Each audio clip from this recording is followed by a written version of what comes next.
ন্যায় যাত্ৰা নহয়, এইটো হৈছে মানে ৰাহুল গান্ধীয়ে এইটো অন্যায় যাত্ৰা। ৰাহুল গান্ধী 60 বছৰ হওঁতে অন্যায় কৰিছে গোটেই ভাৰতবৰ্ষত।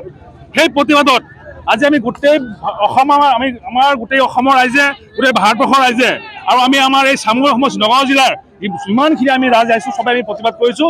এইটো ন্যায় যাত্ৰা নহয়, অন্যায় যাত্ৰা কৰিছে। সিহঁতে ন্যায় ক'ত দিছে, কেতিয়া ন্যায় কৰিব? তাৰ কাৰণে আমি গোটেই ৰাইজ ওলাই আহিছোঁ আৰু এই প্ৰতিবাদ কৰিছোঁ আমি। আৰু লগত আছে ৰকিবুল হুছেইন, আৰু ৰকিবুল হুছেইনৰ লগতে কি কৰিব? ইটো ইমান দিনটো চামগুৰি সমষ্টিৰ কি অন্যায়, কি ন্যায় কৰে? গোটেই অন্যায় কৰি আছে, মানুহক ক্ষতিয়ে কৰিছে। আমি এতিয়া সহ্য কৰিব পৰা নাই আৰু সেইকাৰণে আমি গোটেই ৰাইজ ওলাই পেলাই আজি এই প্ৰতিবাদ কৰিছোঁ আমি। ৰাহুল গান্ধী মুৰ্দাবাদ সব ৰাহুল গান্ধী মুৰ্দাবাদ হব, ৰকিবুল হুছেইন মুৰ্দাবাদ, আমি এইটো প্ৰতিবাদ কৰি থাকিম। এই প্ৰতিবাদ আমাৰ যেতিয়ালৈকে আমি জীয়াই থাকোঁ এতিয়া প্ৰতিবাদ কৰি থাকিম। যিহেতু 75 ইয়াৰ্ছ সিহঁতে গোটেই ভাৰতবৰ্ষৰ মানুহৰ লগত অন্যায় কৰিছে।